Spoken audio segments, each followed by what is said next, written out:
Escuchas un podcast de Dixo. Escuchas Fuera de la Caja con Macario Esquetino.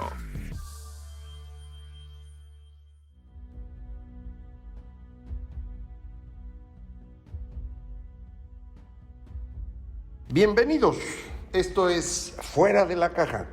Yo soy Macario Esquetino y le agradezco mucho que me escuche. Esta es una emisión más, la número 76 de este podcast, y por ser emisión par nos toca hablar de los temas de largo aliento para los que hoy quisiera utilizar como referencia la campaña electoral en Estados Unidos. Como usted debe saber, prácticamente en el Partido Demócrata se han estado decantando, como dicen ahora, a favor de la candidatura de Bernie Sanders. En el debate que hubo recientemente, en el primero en el que participó el señor Bloomberg, quien se destacó por encima de los demás fue Elizabeth Warren, con una actitud de mucho enojo, y le soy sincero, yo no pude ver el debate por completo. Escuchando a Elizabeth Warren y a Bernie Sanders, mi preocupación era tan grande que preferí dejarlo de lado. Escuché pedacitos solamente para comprobar el triunfo de Elizabeth Warren durante el debate, que abre la posibilidad del triunfo de Bernie Sanders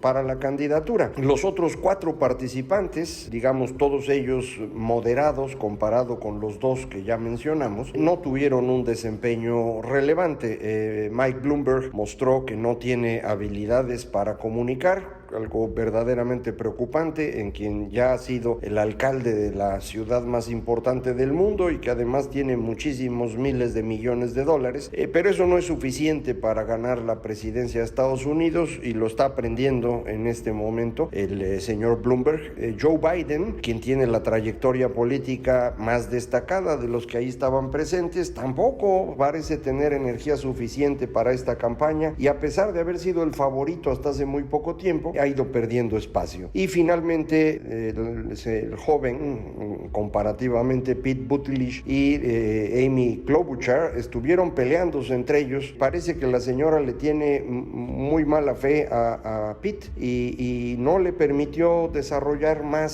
sus habilidades. A mí me sigue pareciendo el mejor candidato, pero pues eso es una opinión de alguien que no vota y que además no está en el ánimo en el que sí está el público estadounidense, y de hecho el público en todas partes del mundo. Creo que eso es lo más relevante. Detrás de lo que está ocurriendo hoy en el mundo entero en materia política hay una actitud de la población que es la que explica el fenómeno. La población está nerviosa, está angustiada, está enojada, tiene miedo, y cuando la gente tiene miedo tiende a agruparse para defenderse, y este esfuerzo de agrupación que se está realizando hoy en día alrededor de ciertas ideas primarias es lo que está abriendo la posibilidad de que demagogos lleguen al poder en todas partes del mundo. Así es como llegó Donald Trump, así llegó Jair Bolsonaro, así llegó Andrés Manuel López Obrador, y creo que esto explica también el ascenso de Bernie Sanders, un personaje sin mayor contenido pero con una habilidad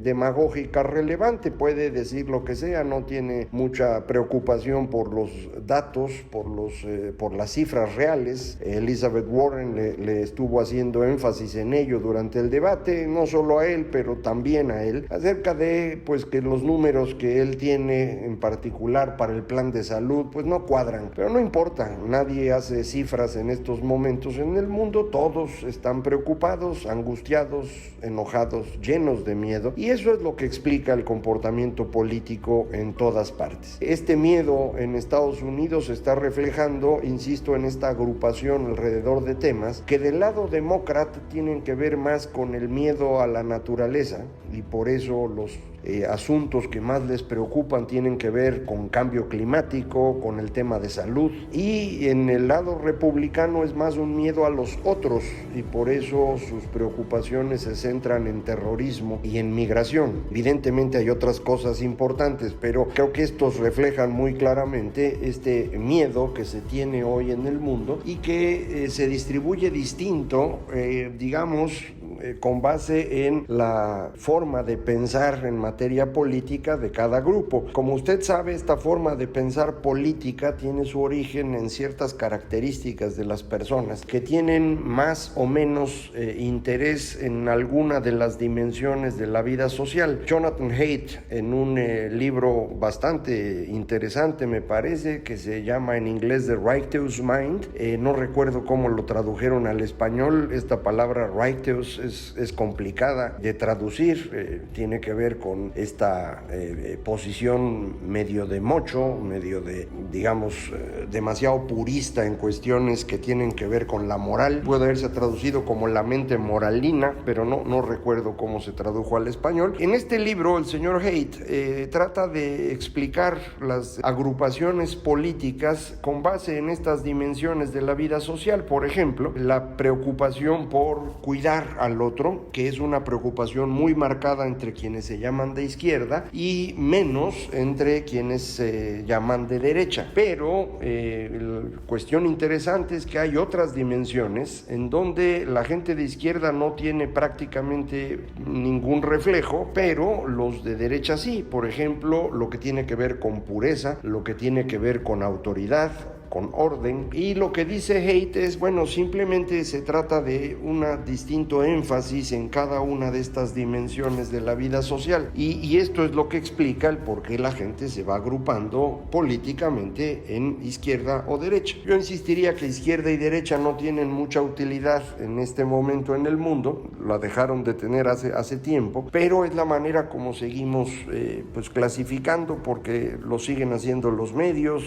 Para todo mundo parece algo fácil de entender. En el caso de México, por ejemplo, pues es muy difícil calificar al presidente y su grupo como de izquierda, aunque ellos siguen diciendo que lo son, y clasifican a sus enemigos como de derecha. Pero las preocupaciones, por ejemplo, por el orden y la pureza son mucho más marcadas en el grupo del presidente que en cualquier opositor. En el caso de Estados Unidos, que es el que estábamos analizando, lo que estamos viendo es esta agrupación de la gente alrededor de estos temas, tratando de defenderse, y esto es lo que está llevando a esta polarización, porque si se agrupa uno con base en una cierta idea que es muy diferente de la que sirvió a otros para agruparse, entonces cada uno de estos grupos tiene una preferencia de ideas que no tienen punto de contacto con el otro grupo. Esto es lo que llamamos polarizar. En un grupo las preocupaciones son unas y en el otro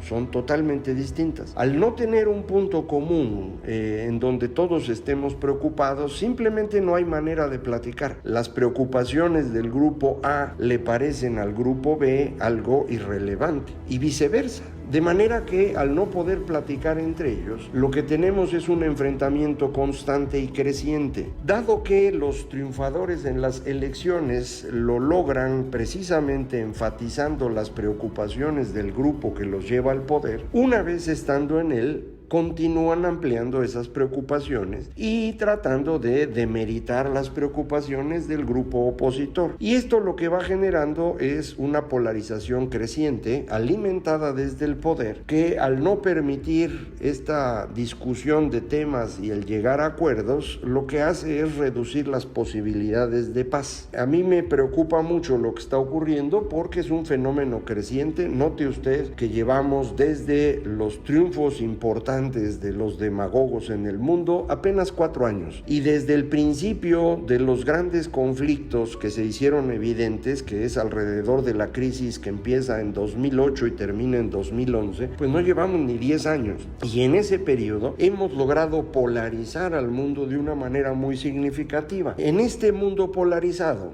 situaciones externas que de otra manera podrían administrarse con cierta facilidad se convierten en parte de la polarización. Y esto creo que debe llamarnos mucho la atención ahora con el asunto del coronavirus. Es una amenaza, indudablemente, es una enfermedad que no se ha logrado todavía dominar, para la cual no hay vacuna, y los tratamientos no son los mejores todavía, pues están en proceso de desarrollarse. Esta enfermedad estaba circunscrita fundamentalmente a China y tuvimos algunos problemas en otros países con viajantes que había que que pues tratar de mantenerlos en cuarentena o ver qué pasaba con ellos, pero eran problemas muy pequeñitos. Esto desafortunadamente empezó a cambiar y tenemos grandes cantidades ahora de personas que empiezan a enfermar en otras partes del mundo. Es el caso, por ejemplo, de Italia, en donde el número de casos ha crecido muy rápidamente y ya se encuentran en decenas. Y esto empieza a generar una preocupación muy seria al interior de la Unión Europea, que debido a esta polarización se va a convertir en un tema para la gente de izquierda,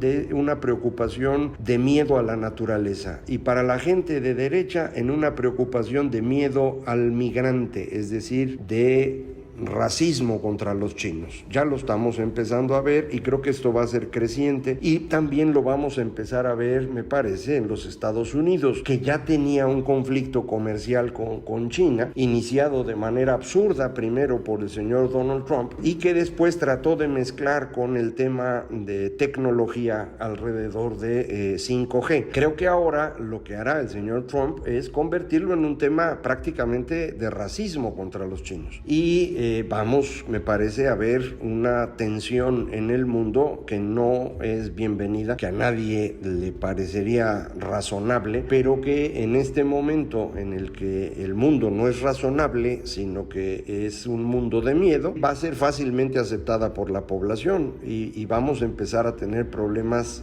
difíciles de administrar. Estos problemas se van a reflejar en una economía más complicada a nivel global, menos comercio, y otra vez yo no me gusta estar espantando a nadie, pero esta es un poco la misma secuencia que tuvimos hace 100 años, cuando poco después de la Primera Guerra Mundial, que desestabilizó por completo el funcionamiento de Europa, lo que tuvimos fue el crecimiento de la polarización y alrededor de eso una caída paulatina del comercio y por lo tanto del funcionamiento de la economía, de forma que al ir empobreciendo las sociedades, los demagogos fueron ganando con más facilidad y fueron incrementando la polarización, buscando culpables que permitieran mantener este nivel de miedo en la población y con ello el poder. La solución final de Adolfo Hitler tiene su origen exactamente en esa secuencia y estamos repitiendo la misma cosa.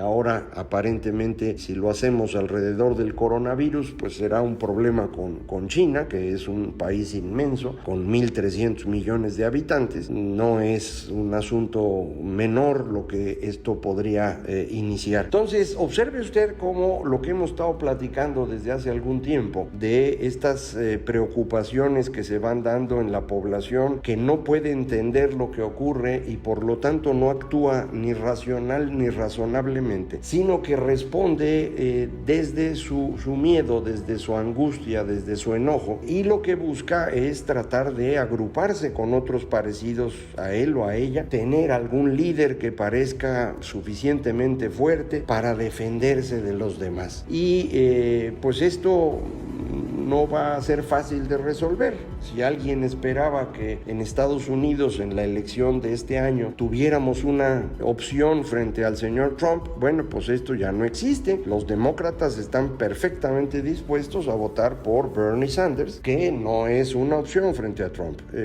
No es una mala persona al nivel de Trump. Es dificilísimo encontrar a alguien tan malo como él, pero tampoco es alguien recomendable. Es decir, en condiciones normales de política, el señor Bernie Sanders no tendría posibilidad alguna de ganar en Estados Unidos porque no tiene una idea clara de política pública. Él simplemente tiene un discurso agresivo, un discurso comunitario, un discurso que él perfeccionó en su tiempo de joven cuando era un apoyador importante de las ideas comunistas en Estados Unidos, y ya ve usted que allá eso no tiene mucho futuro. Pues le van a sacar todas las grabaciones de cuando era joven y esto le va a servir al señor Trump para espantar a los votantes y jalarlos de su lado. Entonces no parece que este año el asunto vaya a mejorar a nivel global, me refiero a materia política. Sí puede descomponerse más en materia de conflictos por este fenómeno del coronavirus que, insisto, insisto, creo que va a ser usado como excusa para fomentar una mayor polarización, y con base en eso vamos a tener, me parece, un año difícil en el mundo entero. Obviamente aquí en México tenemos nuestros problemas, pero esos, acuérdense, los platicamos en las emisiones que son de número impar, y ya en la próxima vamos a platicar de cómo está arrancando 2020 en materia económica, y verá que pues sí, estamos con dificultades propias, pero el contexto global en el que estamos, este contexto de nerviosismo, de enojo, de miedo, de irracionalidad, no mejora.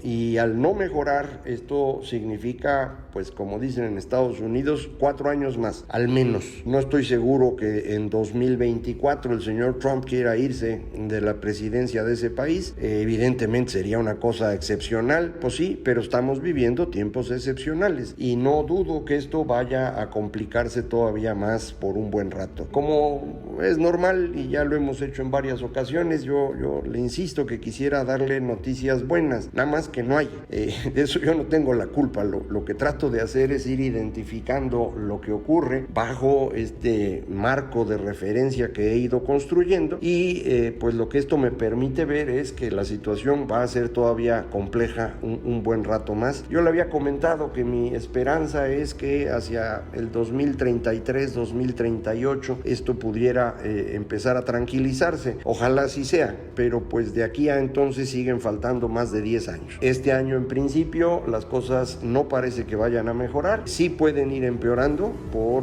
la combinación de este miedo con esta amenaza externa de la enfermedad, y pues con base en ello vamos a seguir tratando de ir amarrando nuestros eslabones. Recuerde usted que frente a esto, la mejor idea que se me ha ocurrido de qué hay que hacer es trabajar localmente, concentrarse en el entorno que usted tiene. Yo sé que eso no resuelve muchas cosas, que para nuestra actividad económica y para lo que aprendemos y nuestra comunicación dependemos de grupos muy grandes, de la nación entera o del mundo completo, pero eso no está en nuestras manos resolverlo, y lo local sí. Entonces, insisto, concentrémonos en lo local, porque eso puede ayudar a estar un poquito más tranquilo, y sobre todo no construya usted esperanzas infundadas en el resto del mundo, porque la cosa no se ve que vaya a mejorar mucho, al contrario, creo que la vamos a ver empeorar, y frente a eso, bueno, pues el no construir expectativas innecesarias ayuda bastante.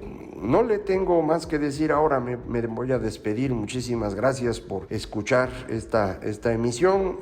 Voy a ver si junto ánimo suficiente y dentro de 2 semanas le consigo alguna buena noticia, pero de momento no traía yo, y lo que tengo es lo que acabamos de platicar. Muchísimas gracias por estar aquí. Sabe usted, para comunicarse conmigo es muy fácil: Macario MX en Twitter, @Macario MX, correo electrónico macario@macario.mx, y la página electrónica www.macario.mx. Muchísimas gracias. Esto fue Fuera de la Caja.